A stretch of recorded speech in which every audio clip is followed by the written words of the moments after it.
अस्सलाम वालेकुम गाइस। उम्मीद है आप सब लोग खैरियत से हैं। आज का ये लेक्चर हमारा बहुत इम्पोर्टेंट लेक्चर है। इसमें हम लोग देखेंगे कि हम जेंगो में जो हमारे पास फॉर्म्स बनते हैं, जो कि एचटीएमएल फॉर्म्स जिसको हम बेसिकली कहते हैं। एक तो वो फॉर्म्स होते हैं जो हम एचटीएमएल पे खुद जाके बनाते हैं, ठीक है, बाय यूजिंग फॉर्म फील्ड्स। एक जेंगो हमें प्रोवाइड करता है कि हम प्री डिफाइंड फॉर्म्स बना लेते हैं जेंको में। जस्ट उस फॉर्म को हम अपने फ्रंट एंड पेज पे पास करते हैं और वो फॉर्म ऑटोमेटिकली जिस प्लेस पे हमें दिखाना शो करवाना होता है एचटीएमएल पेज पे, हम उसको वहाँ पे प्लेस कर देते हैं और वो फॉर्म वहाँ पे डिस्प्ले होना शुरू हो जाता है। फॉर्म्स बेसिकली हमारे मॉडल्स के हिसाब से बनता है, जो जो फील्ड्स हमें डेटाबेस में चाहिए या हमें उस फॉर्म्स उस पेज पर डिस्प्ले करा के उससे डेटा लेना है, फिर डेटा हमें डेटाबेस में पास करना है, तो उन सब चीज़ के लिए हम फॉर्म बनाते हैं बेसिकली। तो उसकी वर्किंग किस तरीके से करते हैं, किस तरीके से क्रिएट करते हैं, क्या क्या चीज़ें होती हैं इसमें, वो हम आज की इस वीडियो में देखेंगे, ठीक है। तो मैंने टाइम सेविंग के लिए पहले से ही कोड करके रखा हुआ है। जस्ट मैं उसको यूज़ करता हूँ और फिर मैं आपको समझाता रहूँगा ये कोड वर्क क्या कर रहा है, ठीक है, क्योंकि अगर मैं एक एक चीज़ टाइप करूँगा तो वो टाइम कंज्यूमिंग हो जाएगा बहुत। तो स्टार्ट करते हैं सबसे पहले। तो आप देखें हमारी जो एप्लीकेशन बनी हुई है अकाउंट्स के नाम से, इसमें फॉर्म्स डॉट पाई की फाइल बनानी है सबसे पहले मैं। तो इस पर मैं राइट क्लिक करूंगा, न्यू पे जाऊंगा, पाइथन फाइल, फॉर्म FORMS, ठीक है, फॉर्म्स डॉट पाई की फाइल बना ली, ठीक है। अब इसमें हम करते क्या है, एक तो फॉर्म इंपोर्ट करते हैं, जेंगो को जो डिफ़ॉल्ट पैकेज है फॉर्म का वो इंपोर्ट करते हैं। उसकी बेस पे हम एक क्लास बनाते हैं और क्लास में अपनी फील्ड्स बताते हैं, भाई ये फील्ड्स हैं, कौन सी फील्ड रिक्वायर्ड होगी, कौन सी फील्ड रिक्वायर्ड नहीं है। क्योंकि एचटीएमएल पेज पे आपने देखा होगा हम कोई फॉर्म सबमिट करते हैं तो कोई फील्ड मिस कर देते हैं, जो मैंडेटरी फील्ड होती हैं वहाँ हम लिखते हैं रिक्वायर्ड, कि भाई ये फील्ड लाजमी चाहिए, और जो नहीं होती उसको हम ब्लैंक भी छोड़ देते तो वो एक्सेप्ट कर लेता है हमारा फॉर्म। तो वो सारी चीज़ें हम देखेंगे, फिर वैलिडेशन किस तरीके से लगाते हैं फॉर्म्स पे वो भी हम देखेंगे। तो स्टेप बाय स्टेप चलते हैं। तो सबसे पहले हम अपनी बना लेते हैं क्लास, ठीक है। ये मैंने कोड करा हुआ है, ये मैं यहाँ पर आके सिर्फ आपको समझाने के लिए, फ्रॉम जेंगो, जेंगो से मैंने इंपोर्ट करा फॉर्म्स, ठीक है। क्लास बनाई, एक कॉन्टैक्ट फॉर्म बना रहा हूँ फॉर एग्जाम्पल, सिर्फ समझाने के लिए आपको एक कॉन्टैक्ट फॉर्म बना रहा हूँ। उसमें मेरे पास कौन कौन सी फील्ड है, एक फील्ड है नेम की, एक फील्ड है ईमेल की, एक फील्ड है मैसेज की। ये मेरे पास तीन फील्ड्स लगा दी। अच्छा, forms dot character field, character field वो होती है, स्ट्रिंग्स होते हैं 0 से 255 लेंथ तक के, ठीक है, मतलब इसमें हम अपना नाम लिखेंगे, ठीक है, करेक्टर फील्ड है। इसमें सारी चीज़ आ जाती है, इसमें सिंबल्स भी आ जाते हैं, नंबर भी आ जाते हैं, जस्ट लाइक स्ट्रिंग, स्ट्रिंग में जैसे सारी चीज़ आ जाती है वैसे ही करेक्टर फील्ड, चार फील्ड कहते हैं इसको, इसमें आ जाते हैं। इसकी लेंथ जो होती है 0 से 255 तक होती है, लेकिन आप इसको रिस्ट्रिक्ट कर सकते हो कि आपकी रिक्वायर्ड लेंथ कितनी है। जैसे मैंने यहाँ पे मैक्स लेंथ दिया हुआ 100, तो इट्स मीन कि सिर्फ 100 करेक्टर अलाउ करेगा, उसके बाद अलाउ नहीं करेगा। ईमेल की फील्ड आ गई, तो फॉर्म्स डॉट ईमेल की फील्ड। अब फॉर्म्स डॉट ईमेल की फील्ड ये ऑटो क्या करती है, पहले से वैलिडेशन लगी हुई इन सब चीज़ों में। कभी ईमेल फील्ड में ईमेल का पूरा सिंटैक्स होना चाहिए, लाइक @gmail.com या @outlook.com, जो ईमेल का सिंटैक्स है वो होना चाहिए। इसकी भी मैंने मैक्सलेन दे दी। और थर्ड मैसेज है, वो भी चार फील्ड है। तो इस विजिट्स, विजिट्स बेसिकली हम कहते हैं कि हम फॉर्म पे क्या चीज़ दिखाना चाह रहे हैं। तो यहाँ फॉर्म पे मैं दिखाना चाह रहा हूँ टेक्स्ट एरिया। टेक्स्ट एरिया वो होता है जो कि क्या करता है, साइज में बड़ा होता है। एक नॉर्मल टेक्स्ट फील्ड होती है और एक टेक्स्ट एरिया होता है जो कि बड़ा होता है, जिसमें हम नंबर ऑफ करेक्टर्स ज़्यादा डाल सकते हैं, ठीक है, ज़्यादा रिकॉर्ड्स, जाहिर मैसेज बहुत बड़ा हो सकता है, तो मैसेज के लिए हमने टेक्स्ट एरिया यूज़ करा है। अब ये तीन फील्ड्स मुझे अपने HTML पेज पे चाहिए। तो किस तरीके से, एक हम बना लिए फॉर्म्स डॉट पाई की फाइल, एक हम बनाएंगे इसका पहले व्यू, और साथ साथ उसकी बनाएंगे HTML फाइल्स, ताकि आपको पता चले कि हम वर्किंग किस तरीके से कर सकते हैं, ठीक है। तो हम चलते हैं, हमने फॉर्म्स बना लिया, आपने देख लिया फॉर्म्स डॉट पाई की एक फाइल क्रिएट करी मैंने, और मैंने यहाँ पे फॉर्म बना लिया, ठीक है। अब हम आते हैं व्यूज़ पे। ये मेरी व्यूज़ की फाइल है, ये हम लास्ट वीडियोस में हम यहीं तक काम कर रहे थे, अब हम व्यूज़ पे काम करते हैं। अच्छा, यहाँ पे ये फंक्शन मुझे बनाना है, ठीक है। तो सबसे पहले मैं क्या करता हूँ, यहाँ पे आ जाता हूँ। अब जैसे मैंने आपको बताया फाइल से हम गेट करते हैं किस तरीके से, फ्रॉम, जो अकाउंट्स के अंदर फॉर्म्स की फाइल बनी हुई है, इंपोर्ट करना है। मेरा क्या फॉर्म का नाम है, कॉन्टैक्ट फॉर्म, ये हो गया, ठीक है, मैंने इंपोर्ट कर लिया, मतलब ये फॉर्म उठा के, क्लास उठा के मैंने यहाँ इंपोर्ट कर लिए। अब इसको यूज़ करना है मुझे, एक फंक्शन बना लेता हूँ मैं इसके लिए। तो मैंने फंक्शन बनाया सिंपल, ठीक है, और मैं इसको यहाँ पेस्ट कर देता हूँ। ये कॉन्टेक्ट व्यू के नाम से एक मैंने फंक्शन बनाया है, जस्ट लाइक दिस, जैसे ऊपर के सारे फंक्शंस बने हुए हैं। रिक्वेस्ट इसमें ही पास करेगी। यहाँ पे एक कंडीशन लगे, if request dot method equal to post. ये पोस्ट बेसिकली काम क्या है, ये बेसिकली हम आगे चल के एपीआईज देखेंगे तो हमारे पास ये मेथड्स होता है कुछ। गेट का मेथड होता है, पोस्ट का मेथड होता है, पुट का मेथड होता है, पैच का मेथड होता है, डिलीट का मेथड होता है। ये वन बाय वन करके जब हम एपीआईज बना रहे होंगे तो मैं आपको चीज़ें समझाऊंगा। बस आप ये समझ लें, पोस्ट बेसिकली ये होता है कि हम फ्रंट एंड से डेटा भेज रहे होते हैं, पोस्ट कर रहे होते हैं। तो वो डेटाबेस में भी जा रहा होता है, वो हमारे पास किसी फंक्शन में गेट भी हो रहा होता है। तो ये फंक्शन चलेगा कैसे? अगर मैं फॉर्म के जरिए डेटा भेजूंगा तो वहाँ मेरी रिक्वेस्ट हो जाएगी, रिक्वेस्ट का जो मेथड कहलाएगा वो कहलाएगा पोस्ट, क्योंकि मैं वहाँ बताऊंगा ये पोस्ट मेथड करना है इसका, जब मैं फॉर्म सबमिट कर रहा हूँ। ठीक है। तो जब उसको यहाँ रिक्वेस्ट मेथड पोस्ट मिलेगा तो वो ये वाली वर्किंग करेगा। अगर रिक्वेस्ट मेथड पोस्ट नहीं मिलेगा, नन मिलेगा, तो वो डायरेक्ट एल्स पे आके पहले फॉर्म लोड करेगा और उसके बाद ये वाले पेज पे मेरा फॉर्म डिस्प्ले करा देगा, contact form dot H T M L पे। ठीक है। अभी मैंने ये एच टी एम एल बनाई नहीं, मैं अभी बना देता हूँ। ठीक है। Contact underscore form dot H T M L की पेज लोड कर देगा। तो होगा क्या, जब भी मैं इसका यूआरएल टारगेट करूंगा फर्स्ट टाइम, तो ये इफ की कंडीशन में नहीं जाएगा, क्योंकि इफ की कंडीशन में जब जाएगा जब उसको डेटा मिल रहा होगा वहां से। जब डेटा नहीं मिलेगा तो वो डायरेक्ट जाएगा एल्स की कंडीशन में, फॉर्म लोड करेगा जो कि ये बना हुआ है, ये वाला फॉर्म इसको लोड कर रहा है। इस बेसिकली ये ऑब्जेक्ट ओरिएंटेड प्रोग्रामिंग यहाँ चल रही है, आपको याद होगा। हम आपने पता होगा क्लासेस का ऑब्जेक्ट हम कैसे बनाते हैं, तो मैंने इसका ऑब्जेक्ट बनाया फॉर्म के नाम से, और उसमें पूरी क्लास जो हमारी कॉन्टैक्ट फॉर्म वाली क्लास है, वो यहाँ पे देख लें, कॉन्टैक्ट फॉर्म की क्लास है, ये पूरी मैंने उसका ऑब्जेक्ट बना लिया। और ये पूरा फॉर्म उठा के मैं किस में भेज रहा हूँ, ये हम लिखते थे कॉन्टैक्ट्स इक्वल टू, याद होगा आपको, मैंने यहाँ पे भी ऊपर करके दिखाया हुआ है इस तरीके से। हम इस तरीके से भी भेज सकते हैं या हम ऐसे भी सिंपल से ही भेज सकते हैं कि फॉर्म हम किस तरीके से भेज रहे हैं। फॉर्म की हो गई और उसकी वैल्यू में क्या चलेगा, ये पूरी क्लास का ऑब्जेक्ट उड़ के चलेगा। इस क्लास में है क्या, इस क्लास में सिर्फ तीन फील्ड्स बनी हुई हैं, जो कि नेम, ईमेल और मैसेज के हैं। ये फॉर्म्स हैं बेसिकली, जो कि हमें फ्रंट एंड पर डिस्प्ले होंगे। ठीक है, ये कोड समझ में आ गया, उम्मीद है ये समझ में आ गया होगा, इतना मुश्किल नहीं है। अच्छा, अब आगे की वर्किंग कर ले तो फिर मैं बताऊंगा डेटा गेट कैसे कर रहा है ये सारी चीज़ें।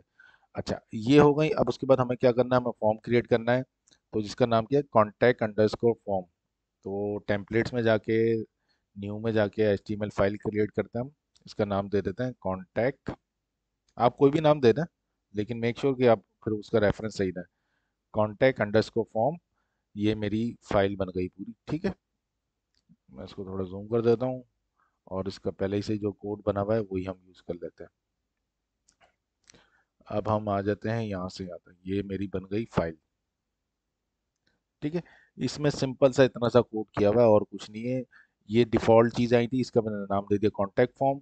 सिर्फ अब आप आपने कंसीडर कहाँ करना है, ये बॉडी पे। ठीक है। बॉडी के अंदर मैंने हेडिंग लगाई कॉन्टैक्ट की। ये देखें, फॉर्म का टैग लगाया, एक फॉर्म या मेथड बताया पोस्ट। याद है जब मैं आपको यहाँ पे बता रहा था कि अगर पोस्ट की क्यूरी आएगी तो ये अंदर वाला कोड चलेगा। तो मैंने बताया जब भी फॉर्म सबमिट होगा तो मेरी मेथड कौन सा है इसमें, पोस्ट, ये फॉर्म मुझे भेजना है। ठीक है, पोस्ट करना है। गेट करता मतलब फॉर्म पे डेटा आएगा, लेकिन पोस्ट मतलब फॉर्म से डेटा भेजना है। अच्छा, हम लगाते हैं सी एस आर एफ टोक अंडरस्कोर टोकन, ये लाजमी लगता है जहां जहां आप फॉर्म यूज करेंगे जेंगो के प्रोजेक्ट में, जहां जहां। ये वो वाला फॉर्म नहीं है कि खाली जो इस फाइल में बना है उस हिसाब से नहीं।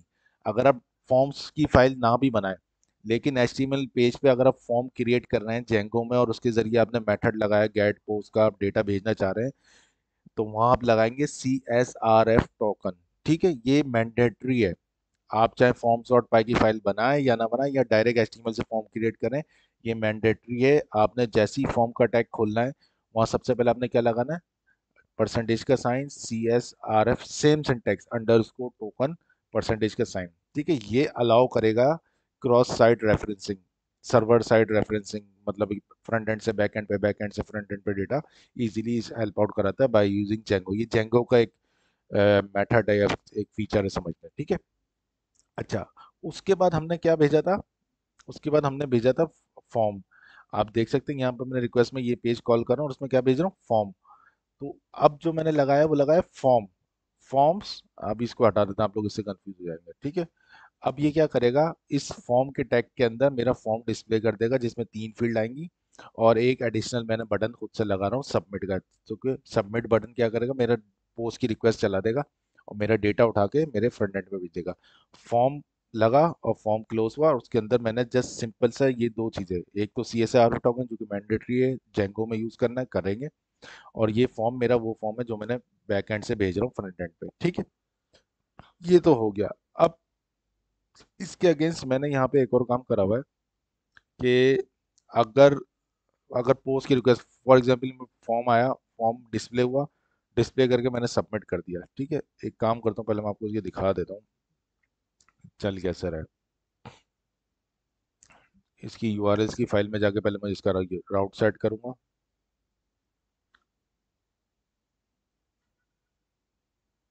ठीक है, यहाँ मैं कर लेता हूँ उसको कॉन्टैक्ट व्यू। ठीक है, तो फिर यहाँ मुझे व्यू लिखने की ज़रूरत नहीं है। ठीक है, नेम आ गया कॉन्टैक्ट।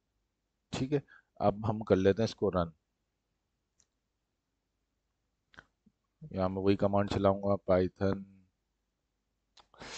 टर्मिनल, मेरा मसला करने लग जाता है, नेक्स्ट लाइन पे चले जाता है।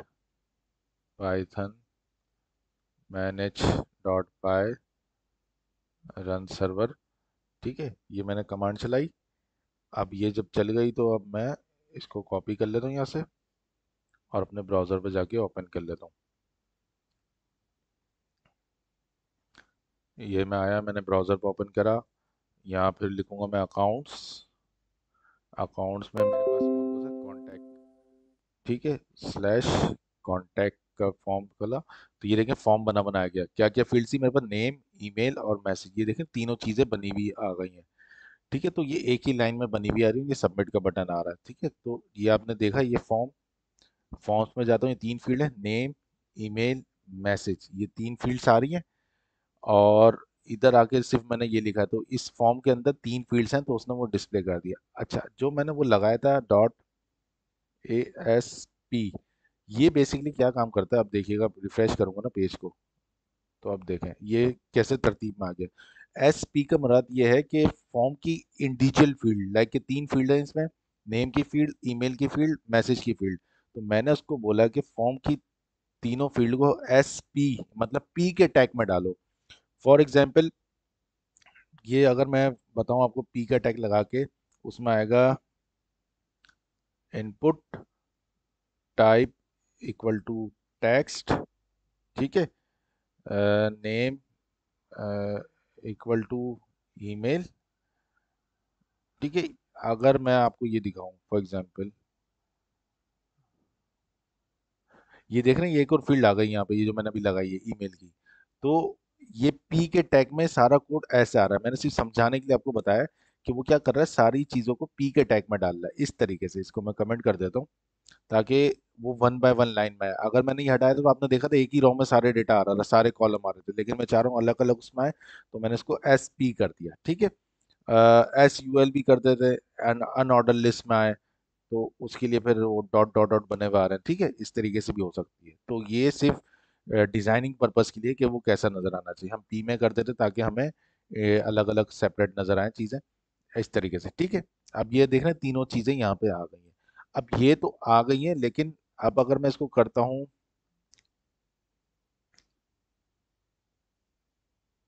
सबमिट, तो यहाँ मुझे एरर दे रहा है। क्यों? क्योंकि मेरे कोड के हिसाब से क्या किया हुआ है, मैं सबमिट तो वो होगा, यहाँ पे आ भी रहा होगा, अगर मैं आपको दिखाता तो यहाँ पे आ भी रहा होगा, लेकिन हो क्या रहा है, अब इस कोड पे आ जाए, व्यूज वाले पे, जो मैंने इसका व्यू बनाया था। इफ रिक्वेस्ट, अगर मैं सबमिट पे बटन पे क्लिक करूंगा तो पोस्ट की क्यूरी हो जाएगी, मतलब ये कंडीशन ट्रू हो जाएगी। तो फिर वो आके फॉर्म चेक करेगा, हमारे जो क्लास का ऑब्जेक्ट बना रहा हूँ मैं यहाँ पे, उसमें रिक्वेस्ट डॉट पोस्ट भेजी, कंफर्म कर रहा है कि भाई ये वैलिड है या नहीं है, मतलब पोस्ट में जो मैंने तीनों चीज़ें दी हैं, वो तीन ही चीज़ें या उससे ज़्यादा आ रही हैं। अगर ज़्यादा आ रही है तो वैलिड नहीं होगा। ठीक है, तो अगर तीन ही आ रही है तो ये वैलिड हो जाएगा। ठीक है, तीन में से एक भी दे रहा हूँ तो ये वैलिड हो जाएगा। ठीक है, मतलब उतनी ही दो जितनी वहाँ फील्ड्स हैं, जितनी यहाँ फील्ड्स हैं, उससे ज़्यादा नहीं होनी चाहिए। तो जब ये वैलिड हो जाएगा तो ये इसकी फॉर्म इक्वल टू ट्रू हो जाएगा। ठीक है, तो मैंने कंडीशन है इफ फॉर्म इज वैलिड, कि भाई जो मेरी रिक्वायर्ड फील्ड्स हैं तीनों की तीनों वो वैलिड है, मतलब सही है, उसमें डेटा आया प्रॉपर तरीके से, कोई एरर तो नहीं है, कोई मिसिंग वैल्यूज तो नहीं है, कुछ भी नहीं है। तो अगर वैलिड है तो यस वैलिड हो जाएगा। फिर उसके अंदर आके क्या करेगा, नेम का एक वेरिएबल ले रहा है, form dot clean data name, basically क्या होता है, जो पोस्ट की रिक्वेस्ट में डेटा आ रहा होता है जैसन फॉर्मेट में हमारे पास आ रहा होता है डिक्शनरी की फॉर्म में, ठीक है, की वैल्यूज पेयर पे। अब उसमें से इंडिविजुअल डेटा मुझे चाहिए, नेम का अलग करना है, ईमेल का अलग करना है, मैसेज का अलग डेटा गेट करना है, फिर मैं उस हिसाब से अपने डेटाबेस में भेजता हूँ। तो वहाँ हम यूज़ करते हैं फॉर्म, फॉर्म में हम यूज़ करते हैं क्लीन डेटा। ये डिफ़ॉल्ट फंक्शन है, form dot clean data. Clean data में पूरी डिक्शनरी आ रही होगी, उसमें नेम भी आ रहा होगा, ईमेल भी आ रही होगी, मैसेज भी आ रही होगी, लेकिन मुझे उसमें से सिर्फ इंडिविजुअल क्या गेट करना, नेम। और नेम लिख दिया मैंने इस तरीके से की, और वो चीज़ किस में सेव हो जाएगी, नेम के वेरिएबल में। इसी तरह ईमेल भी गेट कर लिया, इसी तरह मैंने मैसेज भी गेट कर लिया, तीनों तीनों वेरिएबल में सेव हो गए। और इसके बाद मैं रिटर्न कर रहा हूँ रेंडर एक और टेम्पलेट है थैंक यू का, जो कि क्या बताएगा मुझे, मेरा नेम। अब मैं चाहूँ तीनों चीज़ें भेज दूँ, चाहूँ तो नेम भेज दूँ, तो एक थैंक यू का भी टेम्पलेट बना लेते हैं। टेम्पलेट्स में गए, न्यू HTML फाइल, यहाँ लिख लेते हैं नेम सेम रखिए, थैंक यू। थैंक यू मैं लिखा। अब ये आ गया, इसका भी मैंने कोड करा हुआ है, इसको भी मैं जस्ट सिंपल सा ही कोड है उसको मैं पेस्ट कर देता हूँ, कंट्रोल ए करके कंट्रोल वी करा। ठीक है, आप देख सकते हैं कोड को इतना मुश्किल नहीं है, सिंपल सी बॉडी में एक हैश टू का टैग लगाया है, जिसमें मैंने अपना नेम का वेरिएबल भेजा हुआ है। आपको याद होगा वेरिएबल कैसे भेजते हैं, ये देख लें, इस तरीके से जिस तरह कॉन्टेक्स्ट में हम भेजते थे, जिस तरह मैंने आपको पहले भी दिखाया था कि किस तरीके से भेजते हैं, इस तरीके से मैंने भेज दिया। अब चलते हैं इधर, अब इधर आ जाते हैं वापसी। अब मैं इसको ही सबमिट करता हूँ ना, तो ये देखिए नेक्स्ट पेज पे आ गया, थैंक यू फॉर कॉन्टेक्टिंग अस सैयद शकीब इमरान, जो मैंने नाम दिया था इधर सैयद शकीब इमरान। मैं जस्ट को कर देता हूँ सैयद, और फिर सबमिट करता हूँ, तो यहाँ आ गया थैंक यू फॉर कॉन्टेक्टिंग अस सैयद। अब आप चाहें और चीज़ें भी भेजना, फॉर एग्जांपल ईमेल और मैसेज भी भेजना चाह रहे हैं, तो मैं यहाँ पे जस्ट क्या करूँगा, मैं इसको कॉमा लगा के यहाँ मैं कर देता हूँ ईमेल इक्वल टू ईमेल, ठीक है, और कर देता हूँ, यह कॉन्टेक्स्ट में दे देता ज़्यादा बेहतर रहता है वैसे ना, मैसेज MSG कर देता हूँ उसको मैं शॉर्ट फॉर्म में, MSG इक्वल टू मैसेज। ठीक है, अब ये तीनों चीज़ें मैं चाह रहा हूँ मेरे थैंक यू की मैसेज में नज़र आए। यहाँ तो मैंने नेम दे दिया, अब मैं लगा देता हूँ H3। H3 में मैं दे देता हूँ, क्या दे देता हूँ, ईमेल, और एक और H3 का टैग लगा देता हूँ, उसमें मैं दे देता हूँ हमारे पास मैसेज, MSG, MSG। ठीक है, अब इसको रिफ्रेश करते हैं पेज को, बैक जाते हैं, ठीक है, सैयद शकीब इमरान, ईमेल आ गया, this is a testing message from Django form field. ठीक है, अब मैं इसको करता हूँ सबमिट, तो देखें यहाँ मेरे पास नेम भी आ रहा है, यहाँ उसकी ईमेल एड्रेस भी आ रहा है, यहाँ पे मेरे पास क्या आ रहा है, टेस्टिंग मैसेज भी आ रहा है। अब यही अप्रोच हम यूज़ करते हैं जब फ्रंट एंड से बैक एंड पे डेटा गेट कर रहे होते हैं। तो आप देख रहे हैं इस फॉर्म से, मतलब फ्रंट एंड का जो फॉर्म बनाया है मैंने, ये इस फॉर्म से मैं डेटा भेज रहा हूँ, लेकिन वो मेरे पास बैक एंड पे रिसीव हो रहा है। अब रिसीव करने के बाद मैं दूसरे पेज पे भेज रहा हूँ उसको, कि दूसरे पेज पे उसका नाम और वो चीज़ें डिस्प्ले हो जाए। तो इससे आपने और एक चीज़ और क्या सीखी, कि आप ये भी देख सकते हैं एक पेज से डेटा गेट करके वही डेटा हम दूसरे पेज पे कैसे पास कर सकते हैं। ये अप्रोच भी इस कोड में कवर हो रही है, कि आपने डेटा गेट कर लिया और डेटा उठा के दूसरे HTML पेज पे भेज दिया, तो वो भी आप भेज सकते हैं इस कोड के जरिए। एक दूसरा आपको ये पता चल गया फ्रंट एंड से डेटा बैक एंड पे कैसे आ रहा है, बाय यूजिंग फॉर्म, क्योंकि यहाँ डेटा गेट करने के बाद मैं ये डेटा डेटाबेस में भी सेव करवा सकता हूँ, या इसके अगेंस्ट मुझे कोई ना कोई वर्किंग करनी है तो मैं वो भी कर सकता हूँ। कोड बहुत सिंपल है, इतना सिंपल सा कोड है, इसमें कोई डिफिकल्टी है नहीं। अब आ जाते हैं वैलिडेशन पे। अब अगर मैं यहाँ आता हूँ और मैं अगर ईमेल नहीं देता हूँ, फॉर एग्जांपल लेट कंसीडर कि ये मुझे बोल रहा है please fill out this form, क्यों, हम देखते हैं फॉर्म्स में आ गए। अच्छा, और अगर मैं ये भी नहीं करता और सबमिट करता हूँ तो बोलता है ये भी फिल करें, और अगर मैं ये नहीं करता तो ये बोलता है ये फिल करें, अगर मैं ये फिल करता हूँ, ये फिल करता हूँ, ये नहीं करता, तो ये मुझे बोल रहा है ये भी फिल करें। ठीक है, अब ये है रिक्वायर्ड, मतलब ये सारी रिक्वायर्ड फील्ड है बाय डिफ़ॉल्ट कि ये चीज़ें मुझे चाहिए। अब इसमें मज़ीद मैं काम कर सकता हूँ, इसमें मज़ीद मैं दो ऐड करता हूँ फील्ड्स, ठीक है। फॉर एग्जांपल मैं यहाँ पे ये तीन फील्ड्स ऐड कर रहा हूँ, ठीक है। अब आप देखिएगा, यहाँ मैंने 3 फील्ड ऐड करी, एक फ़ोन नंबर का, उसकी maximum character field required true है, लेबल है फ़ोन नंबर का, ठीक है, लेबल भी दे सकते हैं कि इसका लेबल क्या हो, ठीक है। इसी तरह मैंने एक और बनाई बर्थ डेट, कि डेट ऑफ बर्थ क्या है आपकी, उसकी एक विजिट बनाई फॉर्म डॉट डेट इनपुट, यहाँ डेट इनपुट का मैं दे रहा हूँ विजिट्स, ठीक है। आप ये विजिट्स देख सकते हैं कि जेंको फॉर्म की डॉक्यूमेंट्स आपको समझ में आ जाएगा कब कहाँ क्या यूज़ करना है। एट्रीब्यूट्स टाइप में बता दिए भाई डेट, मतलब जो इनपुट फील्ड आएगी उसमें डेट का एट्रीब्यूट होगा, डेट देनी है इसमें मुझे, वो मुझे रिक्वायर्ड मैंने ट्रू कर दी, मतलब मैंडेटरी मुझे लाजमी चाहिए, लेबल दे दिया इसका बर्थ डेट। इसी तरह मैंने एक बनाई profile picture, forms dot image load, image load का एक फील्ड है जिसमें क्या होता है कि चूज फाइल वाला ऑप्शन आ जाता है, उसमें हम फाइल चूज करते हैं और अपलोड कर देते हैं। रिक्वायर्ड ट्रू है, लेबल आ जाएगा पिक्चर वाला। अब इसको सेव करके हम अपने हैं अपने इस पेज को रिफ्रेश करते हैं तो देखें यहाँ 3 4 फील्ड हो गए। फ़ोन नंबर की फील्ड आ गई। अब आप देख रहे हैं यहाँ पे मैं फ़ोन नंबर की फील्ड डाल रहा हूँ, यहाँ नेम डाल रहा हूँ, यहाँ ये, यहाँ ये, यहाँ मैं डेट सेलेक्ट कर रहा हूँ, यहाँ मैं फाइल चूज कर रहा हूँ, ठीक है। अब मैं कर रहा हूँ सबमिट, ठीक है। अब यहाँ पे कह रहा है दिस फील्ड इज रिक्वायर्ड, कौन सी फील्ड कह रहा है,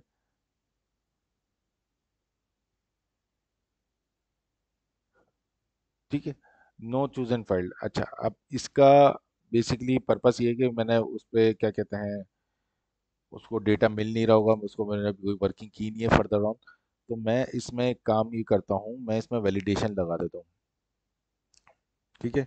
वैलिडेशन में लगा रहा हूँ। अब वैलिडेशन किस लिए लगते हैं, बेसिकली फंक्शन होता है वो वैलिडेट करता है। मैं यहाँ पे एक फंक्शन लगा देता हूँ,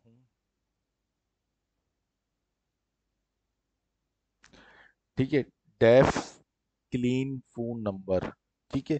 phone number self dot clean data dot get, ये बेसिकली क्या कर रहा है, ये भी वही काम कर रहा है, डेटा गेट कर रहा है पहले, फोन नंबर मिल जाए, फिर उसको चेक कर रहा है, इफ नॉट फोन नंबर इस डिजिट फंक्शन है डिफॉल्ट फॉर्म का, जो कि चेक करता है कि जो वैल्यू आई है वो डिजिट्स है, मतलब डिजिट्स मुराद नंबर 0 1 2 3 4 5, मतलब अल्फ़ाबेट्स नहीं है, सिर्फ डिजिट्स है। अगर डिजिट्स नहीं है तो फॉर्म वैलिडेशन एरर अकर कर देगा, invalid phone number please inter digits only, और अगर वैलिड है तो रिटर्न कर देगा फ़ोन नंबर, ठीक है। एग्जाम्पल हम यहाँ पे आते हैं और यहाँ पे ये काम करते हैं।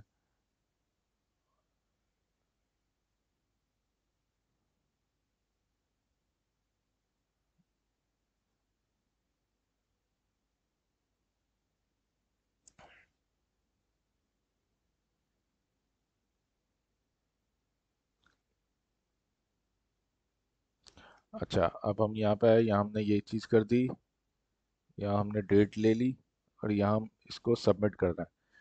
अच्छा, इसके लिए मुझे और क्या करना है,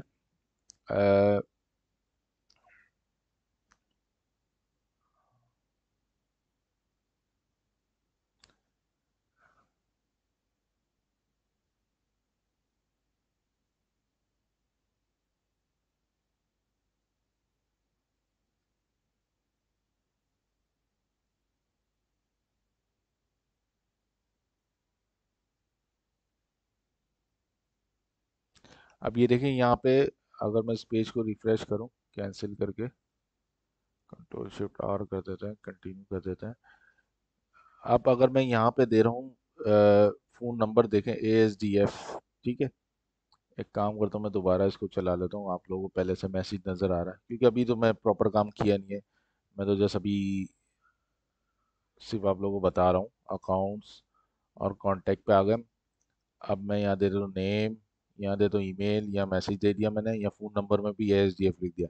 वहाँ मैंने वैलिडेशन बोली कि मेरा फ़ोन नंबर क्या होना चाहिए, डिजिट्स में होना चाहिए, ये वैलिडेशन है।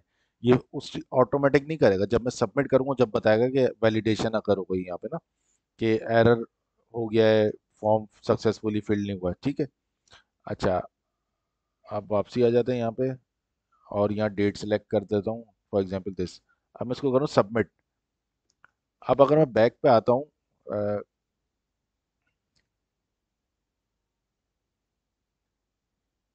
कंट्रोल सी,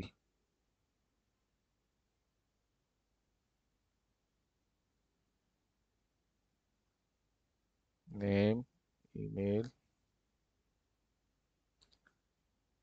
नेम, ईमेल, ये आ गया। यहाँ पे फ़ोन नंबर की जगह मैंने लिख दिया ये, और यहाँ मैंने कर दी डेट। ठीक है, अब मैं करता हूँ सबमिट। तो ये देखें, इसमें वैलिडेशन ना करो कोई, invalid phone number please inter digits only. तो ये मेरे पास नेक्स्ट पेज पे नहीं गया, वहाँ वैलिडेशन आ गई, क्योंकि ये चीज़ सक्सेसफुल नहीं हो रही होगी यहाँ पे। इस फॉर्म इज वैलिड, यहाँ पे वैलिडेशन एरर आ गया, तो यहाँ पे आएगा ही नहीं। तो ये क्या कर देगा, यहीं पे स्टॉप कर देगा, यहाँ आगे जाएगा ही नहीं। ठीक है, इसके अगेंस्ट कुछ भी वर्किंग नहीं होगी। तो उसके अगेंस्ट जो मैंने वहाँ पे मैसेज दिया हुआ वो यहाँ पे डिस्प्ले हो जाएगा, इनवैलिड फोन नंबर। ठीक है, इसी तरीके से किसी और फील्ड को आप वैलिडेट करना चाहें, जैसे हमने एक और कर लेते हैं बर्थ डेट का, कि डेट जो होनी चाहिए वो पीछे की होनी चाहिए, लाइक कि 18 ईयर की रिस्ट्रिक्शन लगा दें, आप कुछ भी लगा दें उसमें, वो आप पे डिपेंड करता है किस टाइप की। तो फंक्शन यही है। अब इसमें ये जो एरर आ रहा है, हमें इसको करने के लिए इंपोर्ट करनी पड़ेंगी चीज़ें।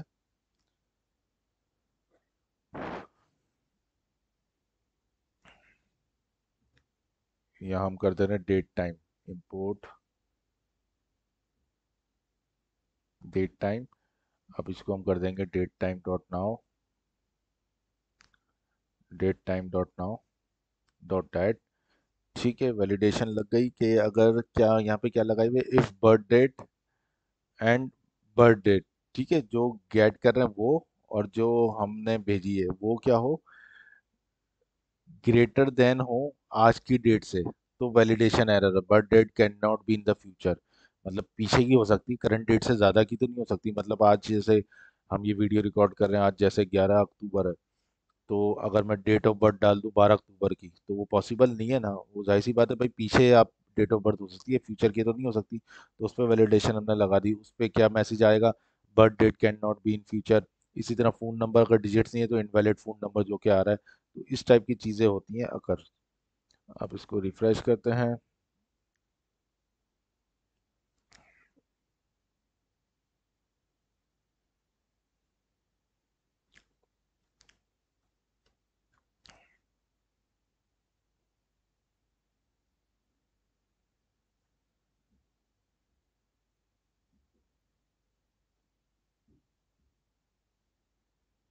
ठीक है, ये हम कर देते हैं रिफ्रेश पेज को।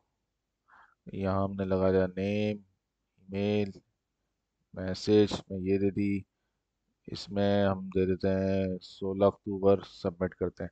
तो ये देखिए, दो दो वैलिडेशन अकर हुई है। क्या क्या, इनवैलिड फूड नंबर के यहाँ डिजिट चाहिए, और date can not be in the future, क्योंकि मैंने 16 अक्टूबर की डेट डाल दी 2023, तो भाई ये डेट नहीं हो सकती। तो वैलिडेशन यहीं पे रोक दिया इसने कि भाई ये चीज़ गलत डाली हुई है आपने। अब मैं इसको दोबारा से क्लियर करता हूँ, बैक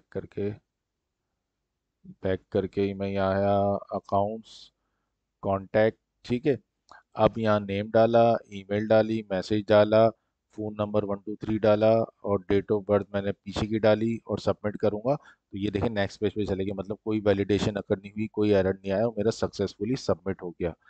तो ये था फॉर्म का काम। फॉर्म्स डॉट पाई की फाइल बनाते हैं एप्लीकेशन के अंदर, उसमें जाके अपनी फील्ड्स क्रिएट करते हैं, जो वैलिडेशन लगानी वैलिडेशन लगा दें। क्लीन डेटा मैंने आपको बता दिया, डिक्शनरी की फॉर्म में आता है। क्लीन डेटा एक फंक्शन है इसका, जिससे हम डेटा गेट करते हैं, उसको फिर वेरिएबल में सेव करते हैं, फिर देन उसके अगेंस्ट कोई चेक लगाना है कि इस डिजिट है, इस न्यूमेरिक है, वॉट एवर जो भी। आप डिफ़ॉल्ट फंक्शनलिटीज़ के देख लें, थोड़े स्टडी करें फॉर्म्स के बारे में, तो आपको और आइडिया हो जाएगा। तो समझाने मकसद है, तो फॉर्म इस तरीके से बनते हैं। फिर हम इसको किस तरीके से फ्रंट एंड पे भेजते हैं, फॉर्म को कॉल करके इस तरीके से भेज देते हैं। फिर पोस्ट की क्यूरी कहाँ चलती है, फिर पोस्ट की डेटा गेट करके आप चाहें तो दूसरे पेजेस पे इस तरीके से भेज सकते हैं। ठीक है, और सारी चीज़ें मैंने आपको समझा दी हैं, इसमें आप देख लें। कोई चीज़ समझ में नहीं आती तो मुझसे कांटेक्ट करें, और मुझे पूछें कि ये सर ये चीज़ क्लियर नहीं हुई, तो मैं आपको इंशाल्लाह एज सुन एज पॉसिबल उसका रिस्पॉन्स करूँगा और समझाने की कोशिश करूँगा। Thank you so much guys, अपना ख्याल रखें, दुआ में याद रखें। अल्लाह।